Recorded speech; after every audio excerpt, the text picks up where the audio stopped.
அல்லாஹ் பாதுகாக்கணும். நேரம் மிக முக்கியமானது குடும்ப வாழ்வில்.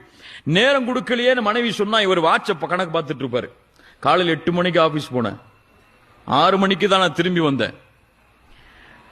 அதுக்கு பிறகு 7, 8, 9, 10 தூங்குற வரைக்கும் உன்னோட தானே இருந்தேன்.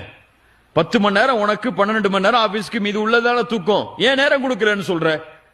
ஒரு பெண் இந்த நேரத்தை விரும்பல. நீங்க ஒரு 10 மணி நேரம் அவங்களோட இருக்கணும், 12 மணி நேரம் அவங்களோட இருக்கணும், அவங்களோட உட்கார்ந்து இருக்குங்கிற நேரத்தை விரும்பல. எந்த நேரத்தை விரும்புறாங்க? வீட்டுல உட்கார்ந்து இருந்தாலும் வாட்ஸ்அப்ல உட்கார்ந்து இருக்கீங்களே, வீட்டுல இருந்தாலும் போன் பேசிக்கிட்டே இருக்கிறீங்களே, இந்த நேரம் அவங்களுக்கு வேணும். அந்த பெண்ணுக்கு தேவை அந்த பெண்ணின் மீது கவனம், அவ்வளவுதான். நான் உன்னை பார்த்துட்டு இருக்கேன், நான் உன்னை பார்க்கிறேன், நான் உன்னை கவனிக்கிறேன், நீ தான் எனக்கு முக்கியம், மற்றதெல்லாம் முக்கியம் இல்லைன்னு தெரியணும். அந்த பெண்ணுக்கு என்னை விட இவருக்கு போன் தாங்க முக்கியம்னு தெரிஞ்சா என்ன நடக்கும்? குடும்பத்தில் மகிழ்ச்சி இருக்குவா? அந்த பெண் சந்தோஷத்தை கொடுப்பாளா? இப்ப நேரம் குடும்ப வாழ்வில் மிக முக்கியமானது. இது இருந்தால்தான் மகிழ்ச்சி அந்த குடும்பத்தில் அமையும். குடும்பத்தோட உட்கார்ந்து இஃப்தார் செய்யுங்க, குடும்பத்தோட உட்கார்ந்து சஹர் செய்யுங்க, குடும்பத்தோட ஒரு நாள் வெளியே போய் ஒரு ஹோட்டல்ல போய் சாப்பிடுங்க, பிள்ளைகளுக்கு நேரம் கொடுங்க.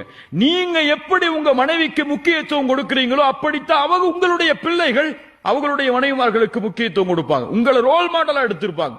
என்னுடைய வாப்பாக்கு என்னுடைய அம்மா தான் முதல் தரம், அது போல என்னுடைய மனைவிக்கு நான் தான் முதல் தரம் நினைப்பாங்க.